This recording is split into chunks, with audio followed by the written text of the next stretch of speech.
can you gain muscle without muscle damage? That's the first question. And the answer to the question is yes, it seems that you can gain muscle without getting muscle damage. That doesn't mean muscle damage isn't important, but what ends up happening is there's a number of ways you can grow. One of the ways is metabolic stress. That means like when you get that lactic acid buildup in the muscle, that lactic acid seems to stimulate muscle growth independent of muscle damage. And in fact, if you take a muscle cell and you bathe it in lactic acid, my good friend David Gunderman in his dissertation found that actually increased protein synthesis. You can actually stimulate lactic acid and the pump. Cell swelling also causes muscles to grow. So that is independent of muscle damage. Ways that you can get increases in metabolic stress without getting muscle damage are very high rep training. That means you're training 30 to maybe 100 repetitions. Very lightweight, maybe 30 to 40% of your 1RM. Another way, and those are called monster reps, but in order for that to work, you've got to go to failure.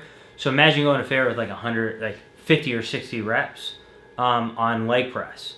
You know, it hurts a lot, causes a lot of metabolic stress because the weight's not so heavy, you may not get as much damage.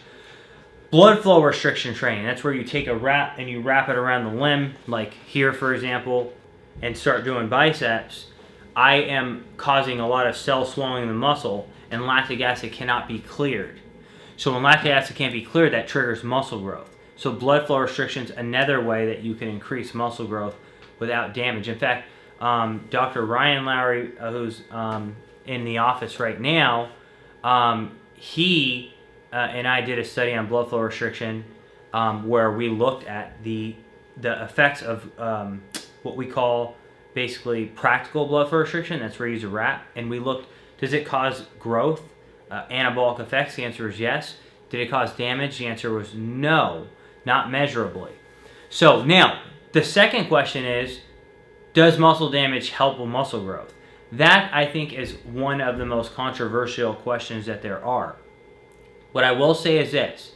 I think if you block a lot of the pathways that damage triggers, like inflammation, like a short-term inflammation, like oxidative stress, that like swelling that occurs after the damage, that like you have swelling in the muscle that's like lasts for anywhere from 24 to 96 hours.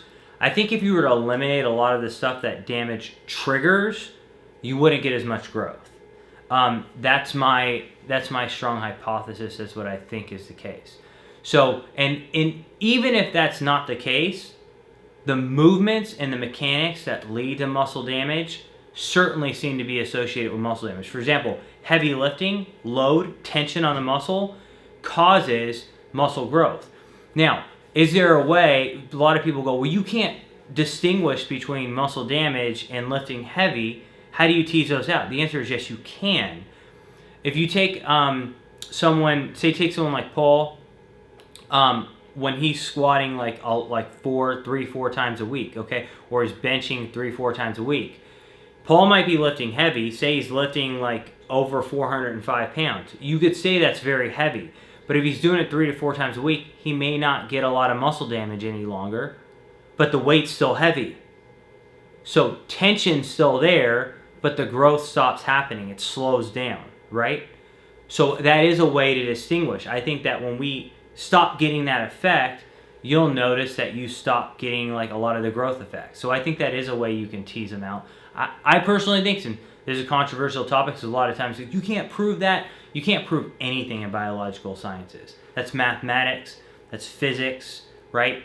You have to go where things point and where they lead you, and that's my thoughts.